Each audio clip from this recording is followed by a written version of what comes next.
नमस्कार, अपना उत्तर प्रदेश देख रहे हैं आप और मैं हूं आपके साथ ज्योति। प्रधानमंत्री नरेंद्र मोदी ने सोमवार को भारतीय रेलवे के कई रेल परियोजनाओं का लोकार्पण और शिलान्यास किया। हार्दिक अभिनंदन एवं स्वागत है। इस कार्यक्रम में वीडियो कॉन्फ्रेंसिंग से जुड़े सभी लोगों से अनुरोध है कि करतल ध्वनि से माननीय प्रधानमंत्री जी का स्वागत करें।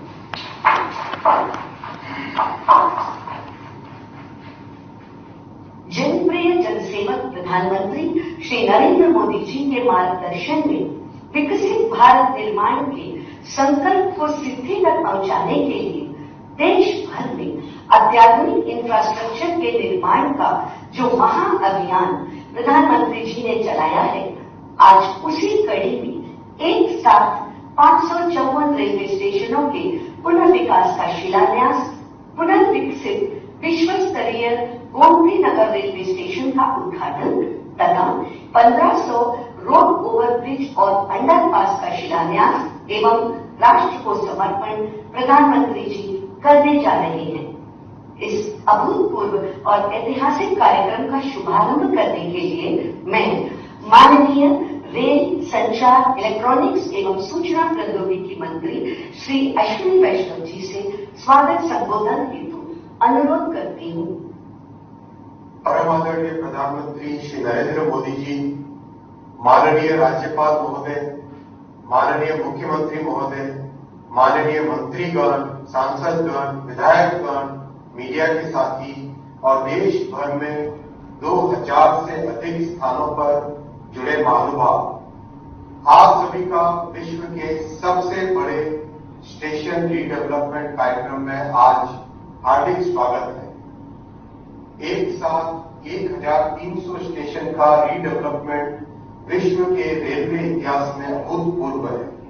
इतना बड़ा संकल्प केवल प्रधानमंत्री श्री नरेंद्र मोदी जी। लखनऊ में अमर उजाला संवाद कार्यक्रम का आयोजन किया गया, जिसमें कई हस्तियों ने अपने विचार रखे। पहला सत्र राम मंदिर से राष्ट्र मंदिर विषय पर केंद्रित रहा। दूसरे सत्र में मुख्यमंत्री योगी आदित्यनाथ ने संबोधित किया।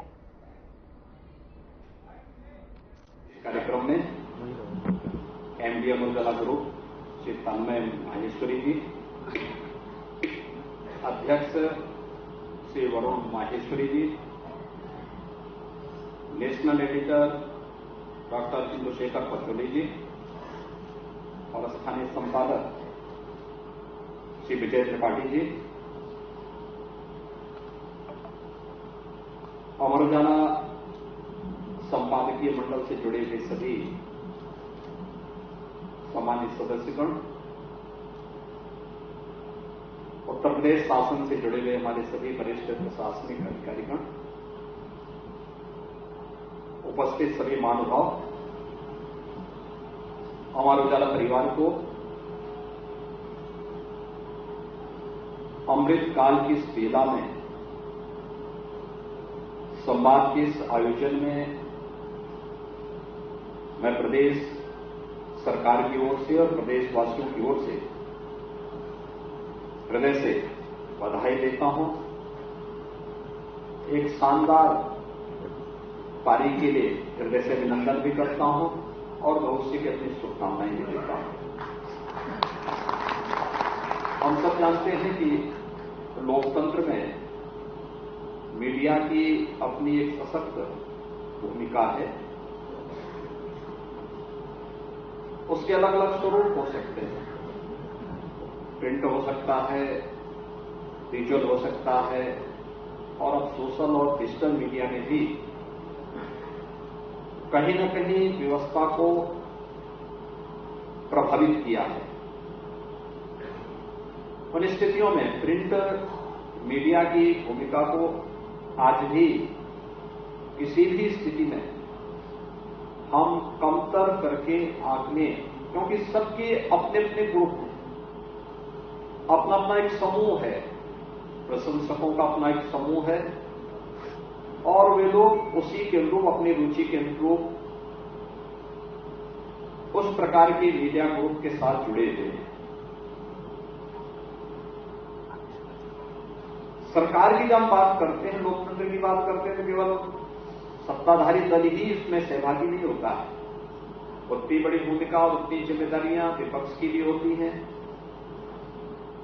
उनको चुनने वाले आम जनमानस की भी होती है, और उस पूरी व्यवस्था को सशक्त बनाने के लिए जो योगदान अलग अलग संस्थाओं का होना चाहिए, उसमें न्यायपालिका की अपनी भूमिका है, इसमें मीडिया की अपनी भूमिका है।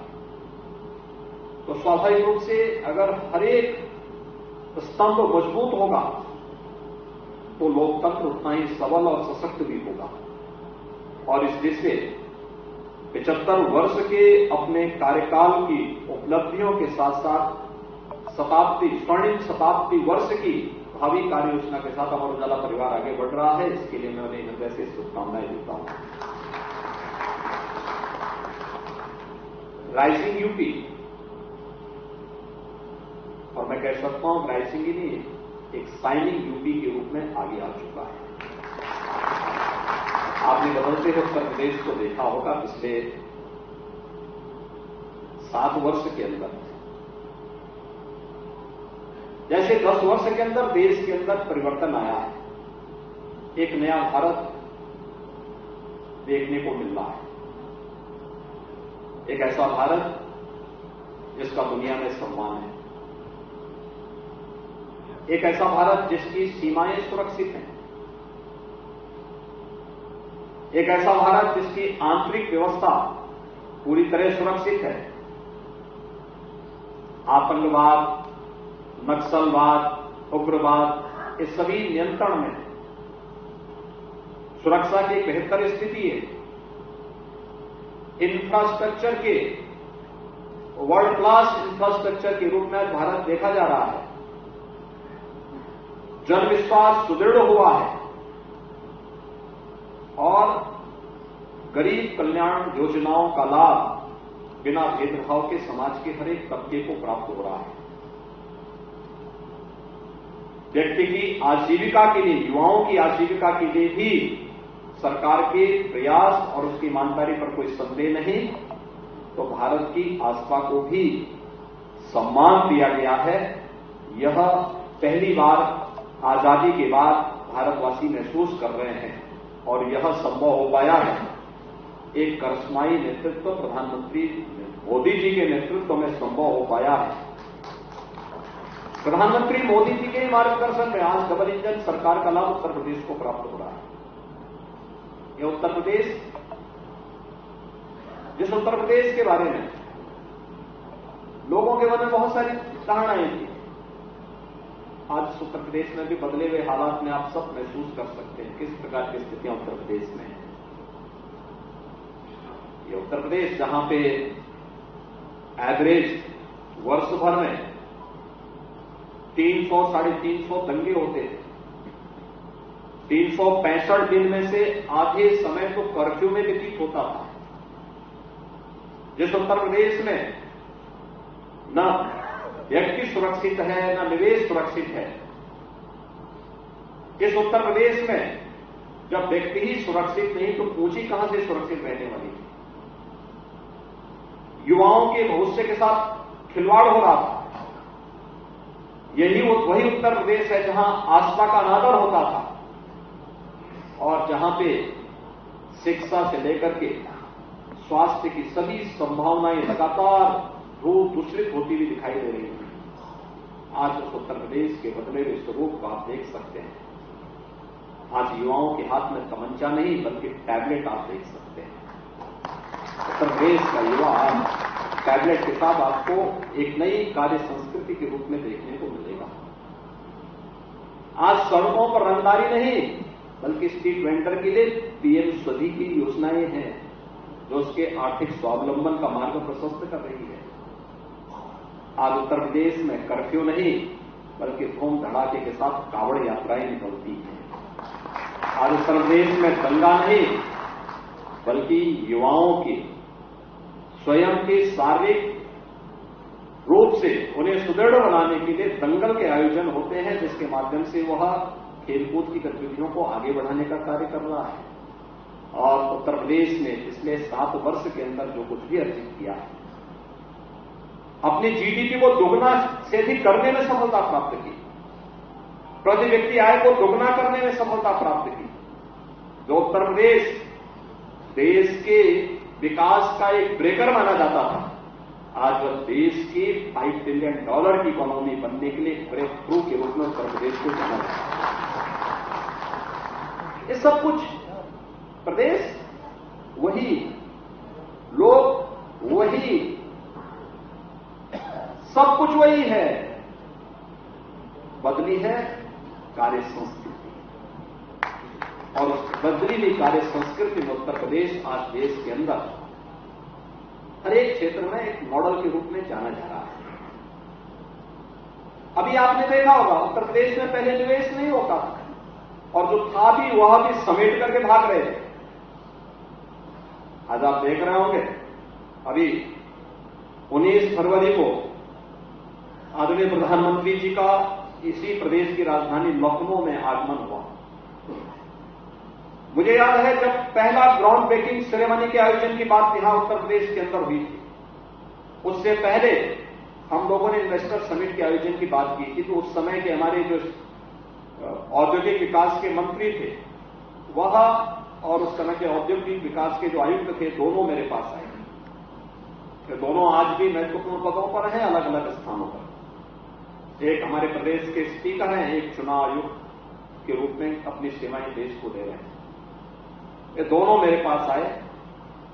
मैंने कहा उत्तर प्रदेश में हम नौजवानों को नौकरी तो देंगे, लेकिन हमें निवेश को भी आमंत्रित करना चाहिए। विकास की गति को अगर यहां के स्केल और स्किल के साथ हमें स्पीड भी बढ़ानी है तो इसमें ये चीजें आवश्यक हैं। उस समय उन्होंने कहा कि साहब हाँ ये होना चाहिए, हम भी चाहते हैं। तो मैंने कहा कोई टारगेट तय किया? उस समय उन्होंने कहा हाँ साहब हम लोग चाहते हैं कि यूपी के अंदर निवेश हो। मैंने कहा टारगेट क्या? उन्होंने कहा 20,000 करोड़। और मैंने कहा नाम क्या है? कहा ग्लोबल इन्वेस्टर समिट। पहले मैंने कहा नाम चेंज कर दो, इसका नाम क्यों इन्वेस्टर समिट रखो, ग्लोबल शब्द हटा दो, वो सब टारगेट थोड़ा बड़ा रखो। तो उन्होंने कहा कितना? मैंने कहा भी लोअर लिमिट आपकी 2 लाख करोड़ की होनी चाहिए, उसके बाद उससे ऊपर आगे। उन्होंने कहा 2 लाख करोड़? मैंने कहा क्यों? कहे कौन आएगा यूपी में? तो श्री सतीश माना जी हमारे प्रदेश में विधानसभा के स्पीकर हैं। उन्होंने कहा साहब मैं इतनी बार से यूपी में विधायक हूं, मंत्री भी रहा हूं, यूपी में माहौल नहीं है, यूपी में कोई नहीं आएगा। अरे हमने कहा अभी हमारी सरकार को मुश्किल से 6 महीने पहले हमारी सरकार बनी थी। तो मैंने कहा भी मैं भी यूपी में ही रहता हूं, मैं कहीं बाहर से नहीं आता हूं। दोस्तों 6 महीने के अंदर हमने क्या होगा? लोगों की आशा और आकांक्षाएं तो यहीं से आगे बढ़ेंगी। तो उन्होंने कहा कि हम रख तो देते हैं लेकिन हो नहीं रहा है। मैंने कहा रोड शो की तैयारी करो, मैं भी चलूंगा।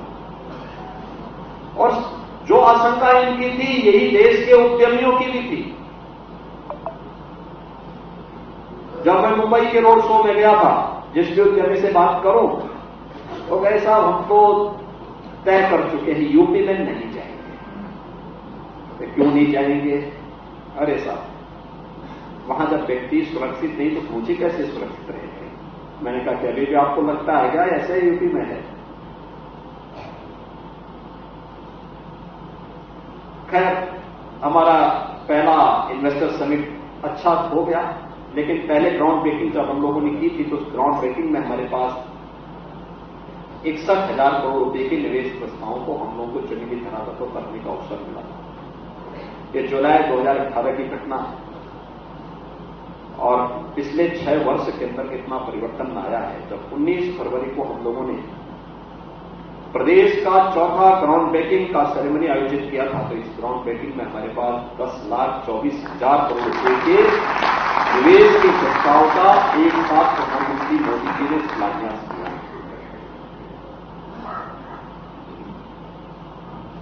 ये बदला हुआ प्रवेश, इसलिए राइजिंग यूपी ही नहीं बल्कि शाइनिंग यूपी इंफ्रास्ट्रक्चर के रूप में आज जो यूपी के पास है आपको कहीं नहीं देखने को मिलेगा। एक्सप्रेसवे, जिस प्रदेश की पहचान गड्ढों से होती थी, आज वर्ल्ड क्लास एक्सप्रेस वे के रूप में जाना जा रहा है। पूरब से पश्चिम को जोड़ने के लिए, मध्य से पूरब को जोड़ने के लिए, मध्य से पश्चिम को जोड़ने के लिए, और ग्रीनफील्ड एक्सप्रेस वे का जितना बड़ा नेटवर्क यूपी के पास है,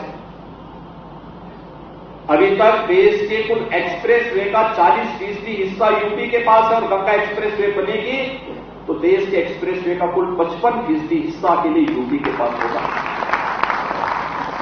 जिसे हम दिसंबर 2024 के अंत तक पूरा करने के लक्ष्य के साथ काम कर रहे हैं। आप जान सकते हैं, जिस यूपी के पास 17 के पहले कुछ नहीं था,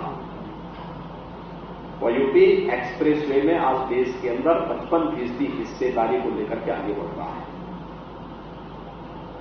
एयरपोर्ट, अगर मुझे कभी इमरजेंसी में दिल्ली जाना होता था गोरखपुर से, तो मैं पहले लखनऊ आता था, लखनऊ से फिर दिल्ली जाता था, या दिल्ली से मुझे गोरखपुर जाना होता था, या तो 14 घंटे ट्रेन में बैठ के जाता था, या लखनऊ आकर के फिर भोपाल रोड गोरखपुर जाता था।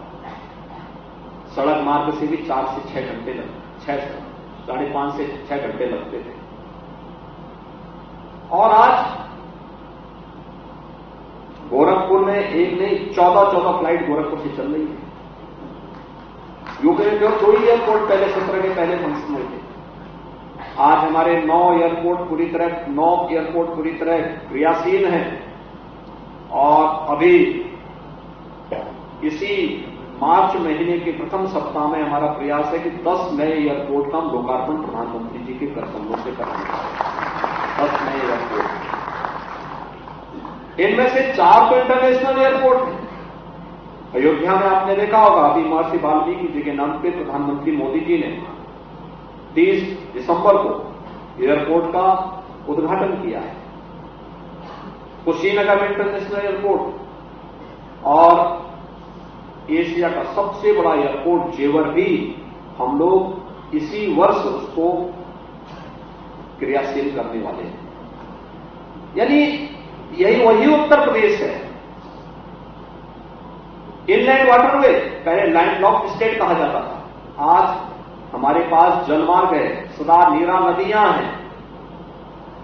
हमने उसका उपयोग वाराणसी से हल्दिया के बीच में प्रारंभ कर दिया है, लेकिन उत्तर प्रदेश अभी इनलैंड वाटरवे अथॉरिटी के गठन करने के बाद अयोध्या को भी हम हल्दिया के साथ जोड़ने की तैयारी प्रारंभ कर दी है। यानी यही वही उत्तर प्रदेश है। उत्तर प्रदेश में पहले कोई नहीं आता था। आज आप देखे होंगे अयोध्या धाम में ही, अयोध्या जी में ही 1 महीने में 65 लाख श्रद्धालुओं ने दर्शन कर दिया, और ये संख्या बढ़ेगी। दुनिया के अंदर कहीं भी इतने टूरिस्ट या श्रद्धालु जन नहीं आएंगे जितना कि यूपी के अंदर आएंगे, चाहे वो काशी विश्वनाथ धाम हो, चाहे वो अयोध्या धाम हो, चाहे वो प्रयागराज का कुंभ हो, चाहे वह मथुरा वृंदावन बरसाना हो, ब्रज क्षेत्र हो। हर एक क्षेत्र में जितना हमारे पास संभावना है इस सर्विस सेक्टर में, किसी और के पास इस प्रकार की संभावना नहीं है। एमएसएमई का इतना अच्छा बेस यूपी के पास, ये वृद्धप्राय से था।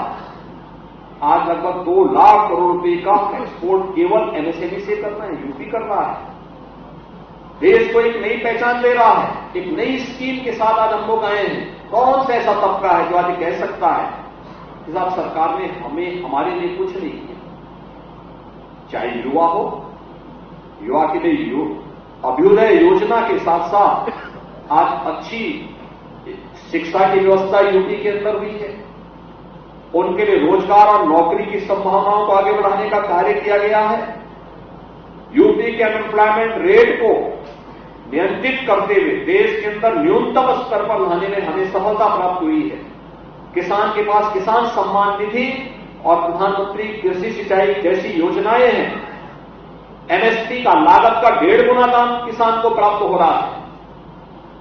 महिलाओं की सशक्तिकरण के लिए मुख्यमंत्री कन्या सुमंगला योजना, मातृवंदना योजना जैसी योजनाएं हैं।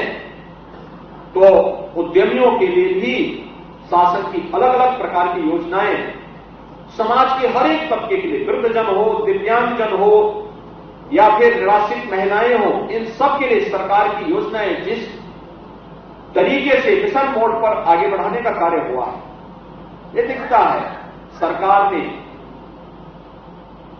जरूर है तुष्टीकरण किसी का नहीं किया और इस सरकार का कार्य होना भी नहीं चाहिए।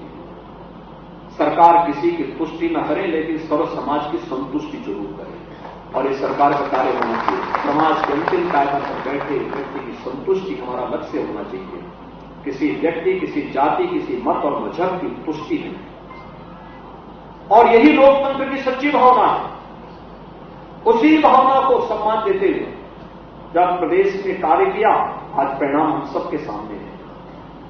आज उत्तर प्रदेश दमदार तरीके से कह सकता है कि हां, हम भी भारत की इकोनॉमी में अपना योगदान करेंगे। हम भारत के इकोनॉमी के ग्रोथ इंजन बनने की सामर्थ्य रखते हैं और उस इंजन की भूमिका के रूप में उत्तर प्रदेश अपने आप को प्रस्तुत कर रहा है। और उसी कारण से आज मैं कह सकता हूं कि अब राइजिंग के साथ साथ शाइनिंग के रूप में सारे दृश्य हम सबके सामने देखने को मिल रहे हैं। पब्लिक की संतुष्टि इसका आधार है, कॉमन मैन की संतुष्टि इसका आधार है।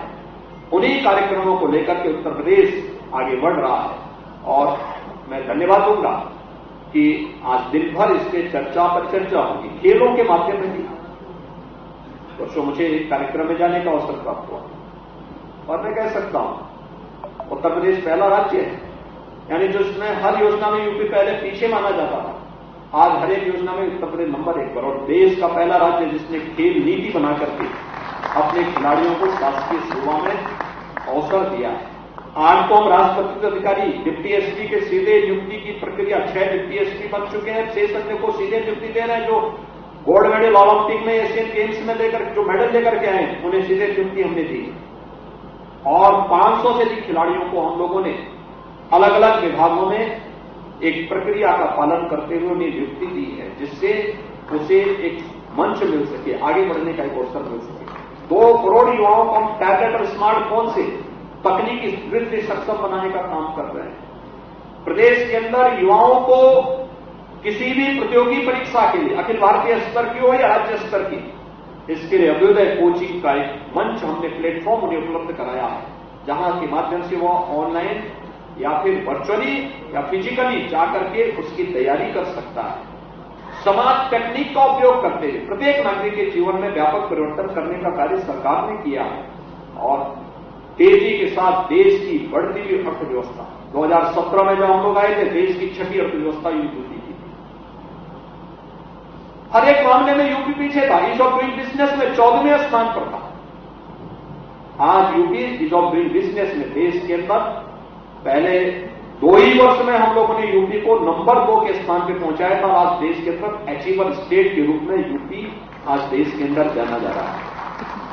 अर्थव्यवस्था में जो 6ठी अर्थव्यवस्था थी, जनसंख्या में नंबर 1 थे, लेकिन अर्थव्यवस्था में 6ठी थी। आज मैं कह सकता हूं यूपी देश की नंबर 2 की अर्थव्यवस्था है और यूपी की अर्थव्यवस्था आने वाले समय में देश को अपनी भूमिका के साथ आगे बढ़ाने में योगदान अवश्य करेगा। इस दृष्टि से अमर उजाला आगामी 25 वर्ष की अपनी व्यापक कार्य योजना को लेकर के अपने संवाद कार्यक्रम के माध्यम से आया है और मीडिया की विश्वसनीयता उसकी न्यूज से होता है। समय समय पर पब्लिक से मिले हुए व्यूज को भी अगर वह स्थान दे, बहुत अच्छे आर्टिकल आते हैं। समाज के अलग अलग तबके से जुड़े हुए लोग जब अपनी बातों को समाज के सामने प्रस्तुत करते हैं तो समाज का भी मार्गदर्शन होता है, समाज के व्यूज शासन तक पहुंचते हैं, उसको हम सुझाव के रूप में लेते हैं। ऐसा नहीं कि कोई न्यूज है और न्यूज अगर सही है, और ऐसा हो ही नहीं सकता कि कोई संवेदनशील सरकार उसको नजरअंदाज कर दे। सरकार उसका संज्ञान लेती है और ठीक है, प्रोपेगेंडा नहीं होता है लेकिन उसका संज्ञान जरूर लेती है, लेकिन न्यूज की सत्यता होनी चाहिए। और क्योंकि वह एक माध्यम है समाज को, समाज की भावनाओं को शासन तक पहुंचाने का। समाज के प्रबुद्ध जनों के व्यूज को अगर समय समय पर मीडिया के माध्यम से प्रस्तुत करते हैं तो वह भी एक डायरेक्शन का काम करता है, सुझाव का काम करता है। बदली हुई परिस्थिति में मीडिया अपनी इस भूमिका के रूप में और मजबूती के साथ कार्य कर सके। और ये संकल्प हमारा होना चाहिए जो प्रधान। अपना उत्तर प्रदेश देख रहे थे आप। उत्तर प्रदेश की खबरों में फिलहाल इतना ही। नमस्कार।